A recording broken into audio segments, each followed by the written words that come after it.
BBC said they wanted to go in a different direction with this show, and apparently the opposite of Anne Robinson is an overweight Asian man in his 40s. Welcome to The Weakest Link. It's back and better than ever. I am so excited. As each week, 8 celebs vote each other off to win for charity. What fish are you? On occasions, you get some answers where you almost want to go, stop the round. Are you serious? You are The Weakest Link. Goodbye. Starts Saturday the 18th of December on BBC One and iPlayer.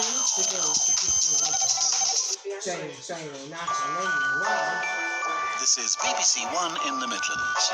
Now, the BBC News with Hugh Edwards and Nick Owen at 10 o'clock.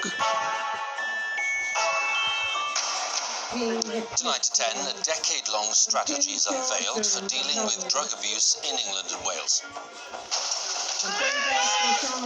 Joining officers on a raid in Liverpool, the Prime Minister threatens punishment for drug dealers and recreational users.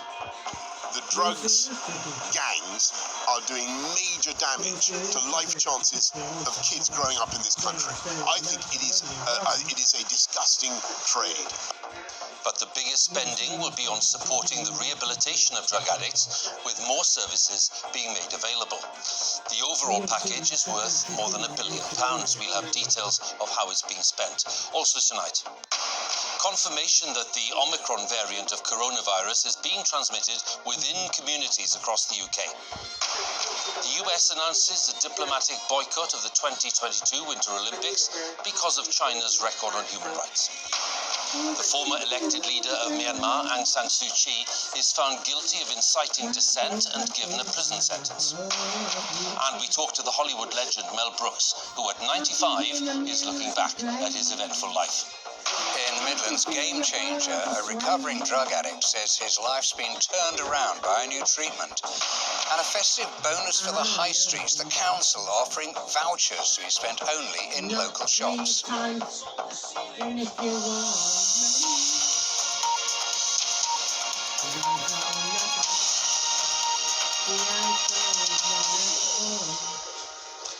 Good evening. A 10-year strategy for dealing with drug abuse in England and Wales has been announced by Boris Johnson. He said the focus would be on supporting the rehabilitation of drug addicts, doing more to discourage the recreational use of drugs, and punishing those involved in drug gangs. Now, the biggest share, £780 million, will be spent on improving treatment services. All local authorities in England will receive new money. £300 million will be spent in England and Wales on breaking up supply lines, including thousands of drug gangs.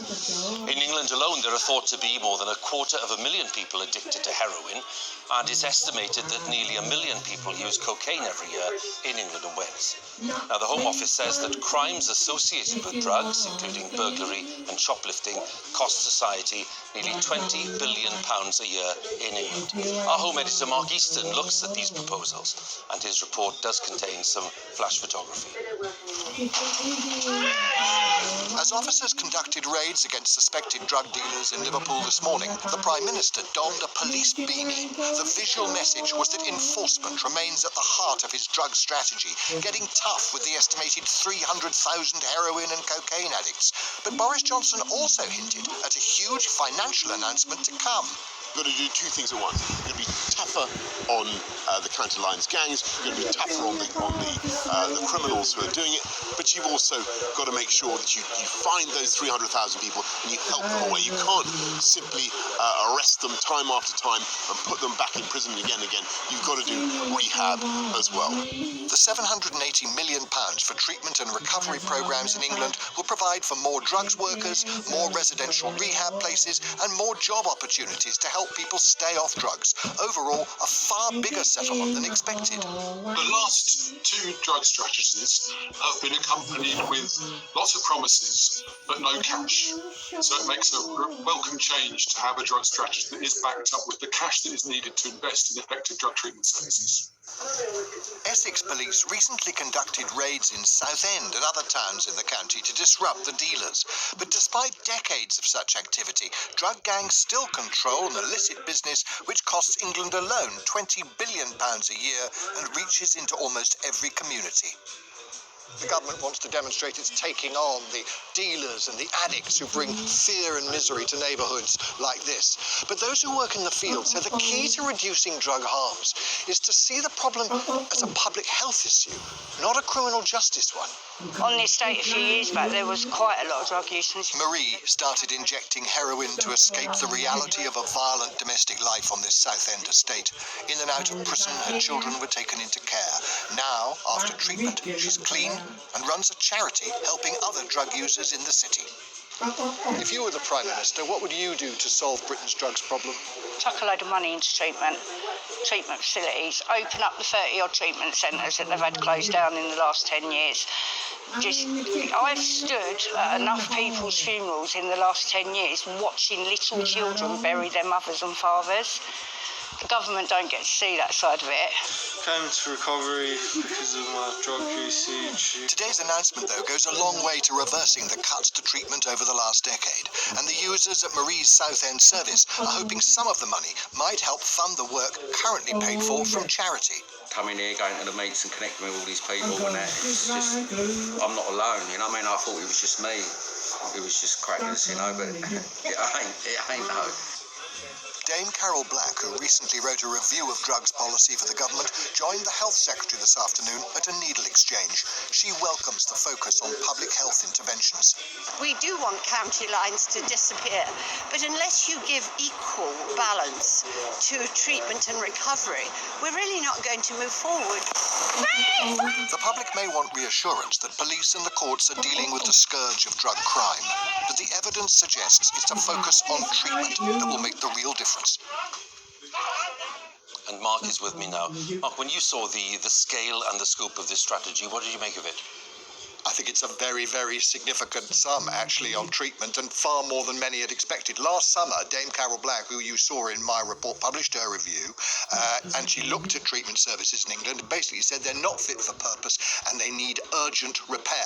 And she calculated at the time that the government needed to spend in the next 3 years around £400 million to make up for a decade of cuts. Well, we get the announcement today, and it's £780 million, and I think that has really surprised and delighted, I have to say, many drug campaigners. There are some who reckon that the money doesn't quite make up for all the cuts that we've seen over the last 10 years or so.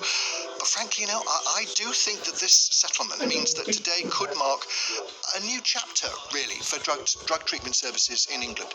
Mark, many thanks once again. Mark Easton, our home editor. There is now community transmission of the Omicron variant across the UK, and some of the latest cases have no links to international travel. That's the message from the Health Secretary, Sajid Javid. There are now 261 confirmed Omicron cases in England, 71 in Scotland and 4 in Wales, bringing the total number of confirmed cases to 336. Scientists believe that Omicron could soon become the dominant variant in the UK, as our health correspondent Sophie Hutchinson explains. 2, 3. This Scottish school, the first in the UK to be suspected of an Omicron outbreak. Parents were told last night to keep pupils away and switch to remote learning after 2 classes and multiple teachers had to self-isolate.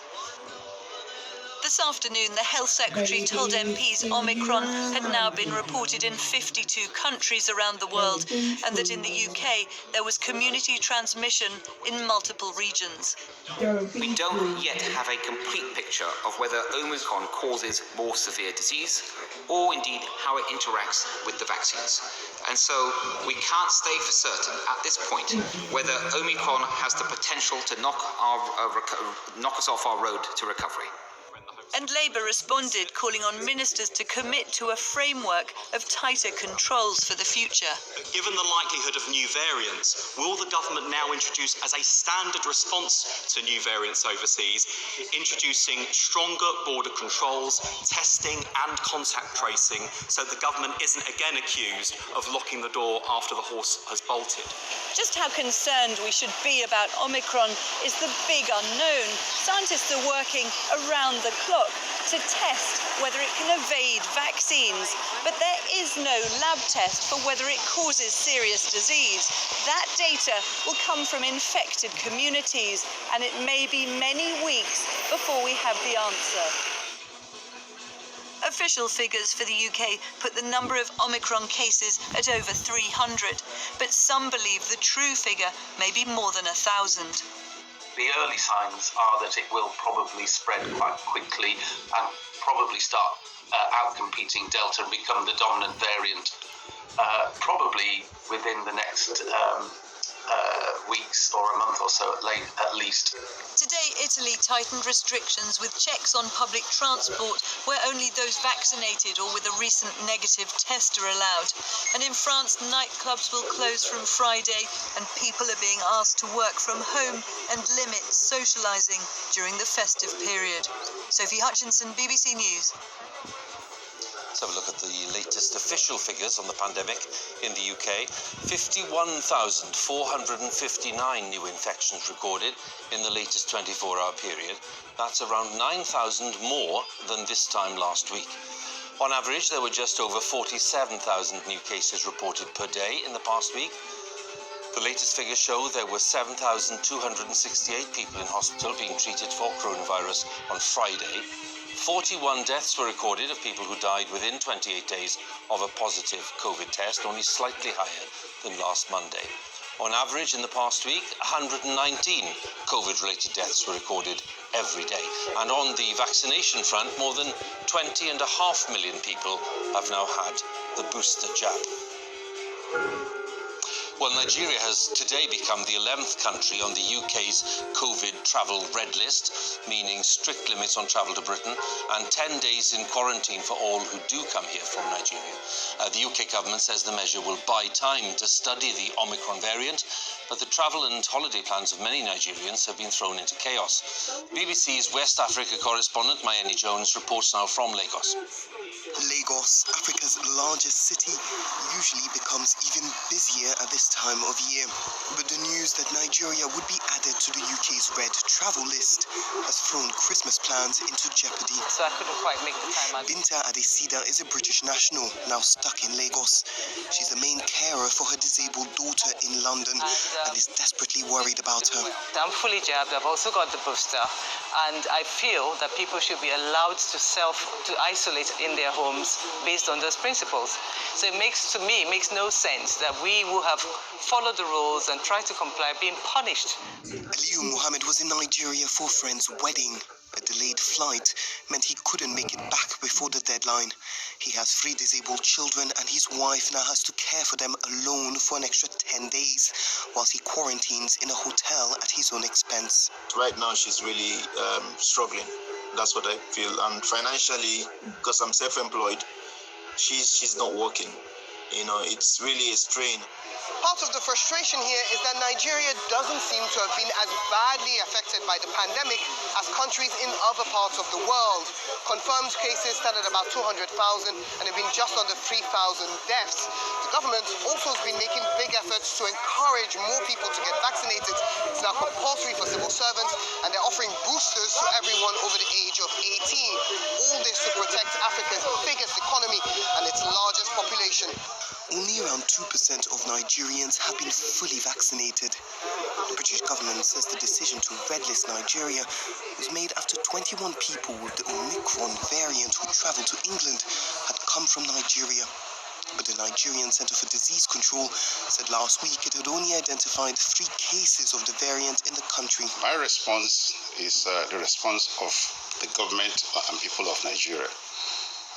We align ourselves with the position of the UN Secretary General, and he has classified the selective ban as travel apartheid. Around 200,000 people born in Nigeria live in the UK. Many of them plan to visit relatives this holiday season after 2 years of travel disruption. Now, they may have to wait even longer. Mayeni Jones, BBC News, Lagos. America has announced a diplomatic boycott of the 2022 Winter Olympics in China in the light of persistent concerns about China's record on human rights. The decision means that no official delegation will travel from the US, but athletes can attend with the US government's full support.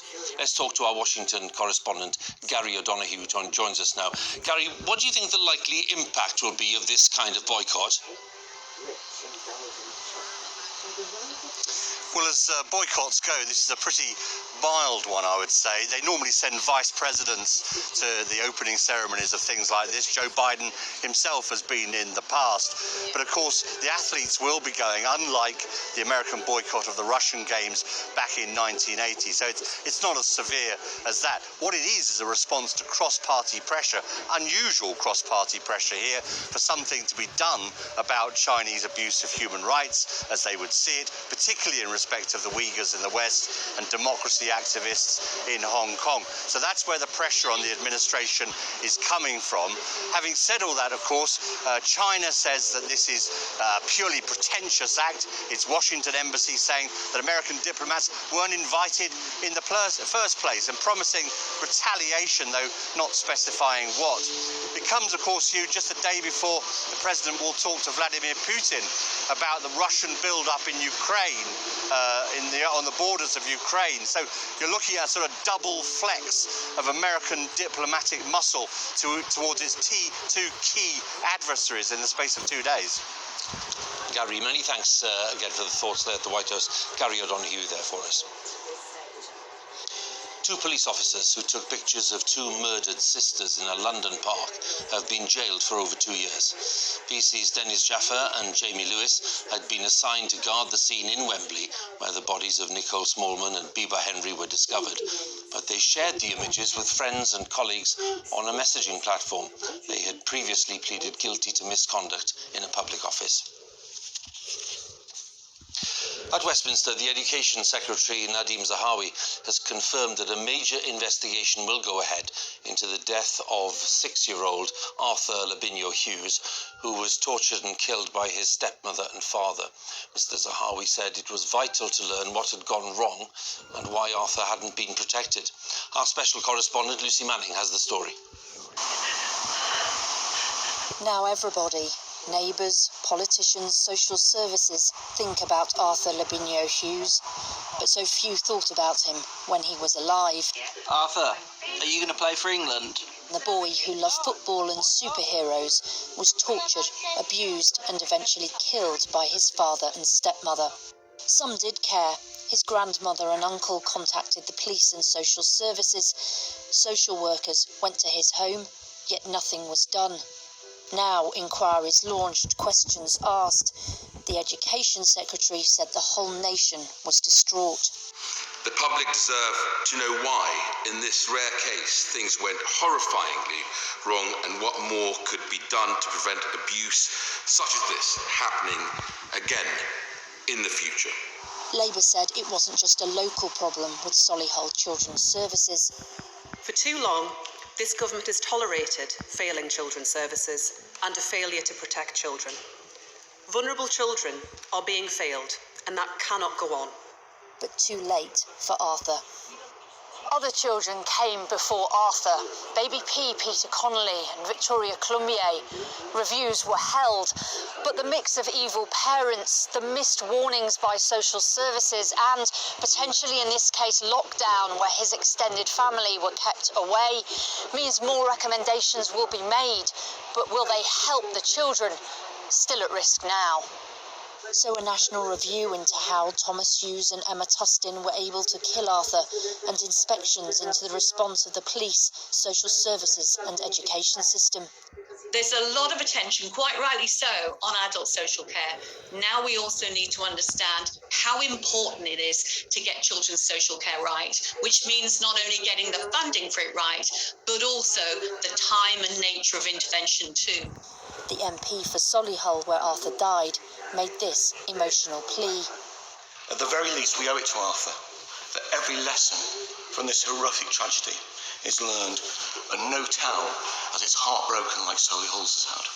The hope there will never be another child who says, "No one loves me, no one's going to feed me." Lucy Manning, BBC News. The fire at Grenfell Tower should be seen as one of the major scandals of our time, according to the lawyer representing the victims at the official inquiry. 72 people died in June 2017 when the tower block in West London caught fire.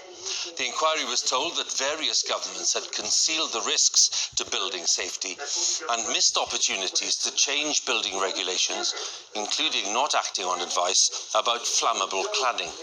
Our Home Affairs correspondent Tom Simons has more details. A fire in Knowsley on Merseyside in 1992. Another one, Irvine, North Ayrshire, 1999. Southwark, South London, 2009. Early warnings of what was to happen on a much more devastating scale. Today at the public inquiry, governments going back decades were accused of knowing there were safety concerns, but not acting. The result is a prolonged period of concealment by government, which should properly be regarded as one of the major scandals of our time.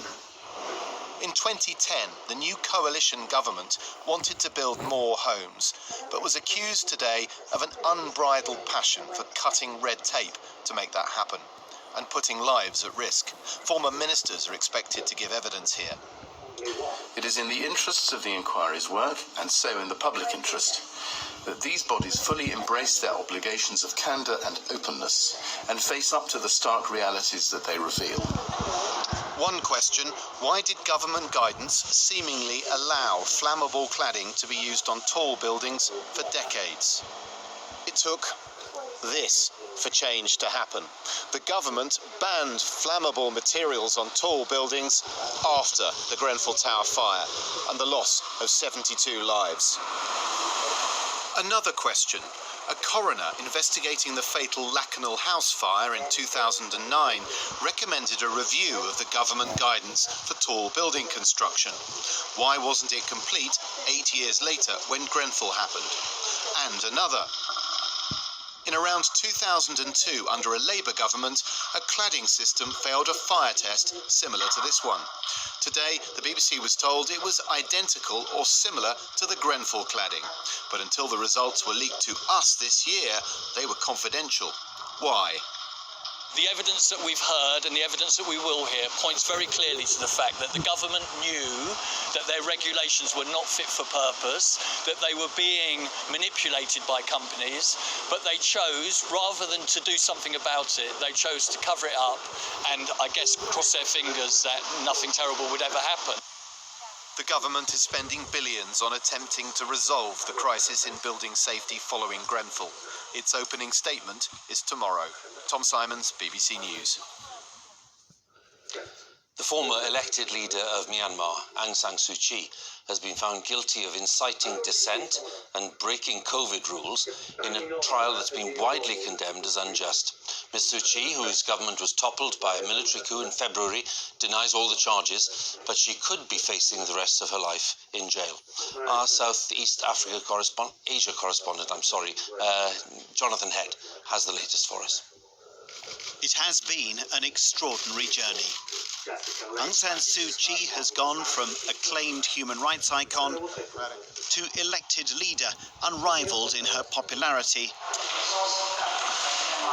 and then something of a fallen idol when she defended her generals against charges of genocide at the International Court of Justice. Those same generals overthrew her government in February. They've now imposed the first of what's expected to be a series of dubious criminal convictions on her.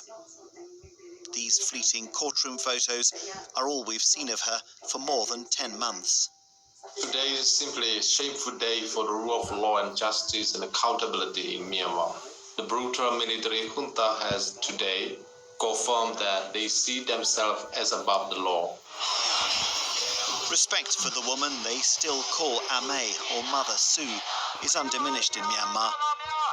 But the huge rallies seen earlier this year in support of the democracy she'd hoped to build have long gone, driven off the streets by volleys of military gunfire.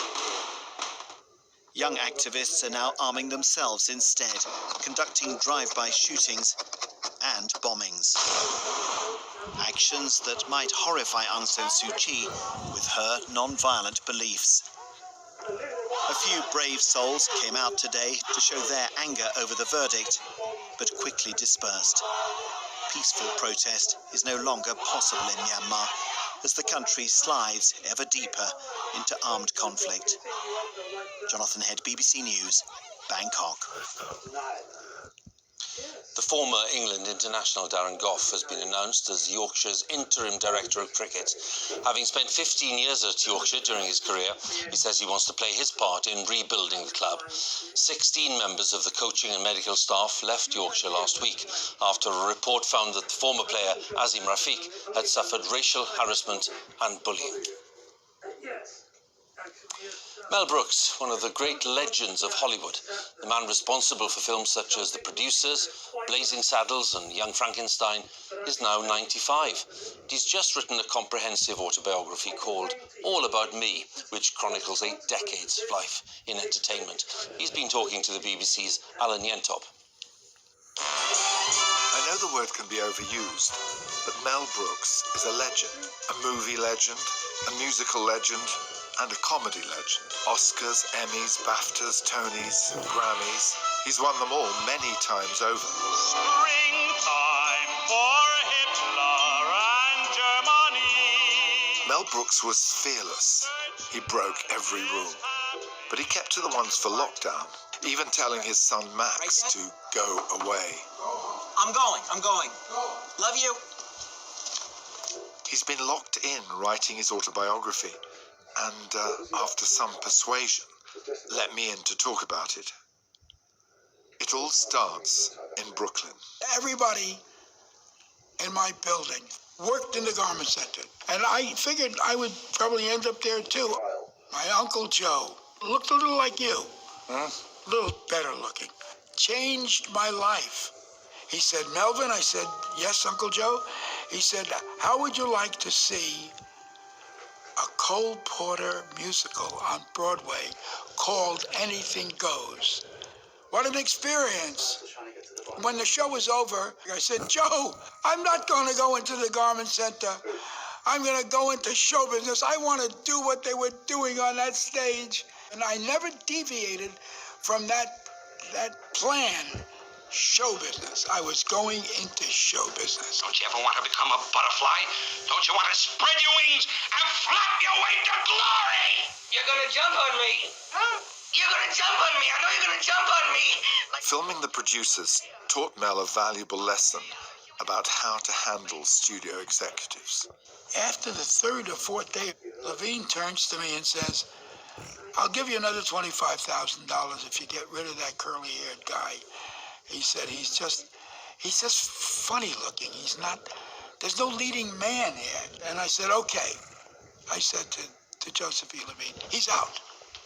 You didn't I said, he's out. He's gone. And that was a lesson, a great lesson for me, lying to the studio. Mel met Anne Bancroft in 1961 during rehearsals for the Perry Como show. His life changed forever. There she was, on stage singing beautifully. I saw her backstage and we talked, and I never stopped seeing her and talking to her for the next 45 years. One of his most cherished awards is the Medal of Arts he received from Barack Obama at the White House. The president was a big fan of Blazing Saddles. He loved the film. He loved the film and he cheated. Yeah. Well, he wasn't supposed to. He was 12 years old. It was listed for 16 and above, and I think he cheated. I bet you drove the other kids wild. Mel Brooks fell in love with words and music when he was 5 years old. The other kids, how I can see the judge's eyes. He chose this for his first performance, and he's been singing it ever since. Baby, 'cause baby, look at you now. The great Mel Brooks sharing some of his remarkable life story with the BBC's Alan Yentop. You can see the full interview on the BBC News channel and on the iPlayer on New Year's Eve, so don't miss that. That's it. Now on BBC One, it's time to join our news teams where you are. Have a good night.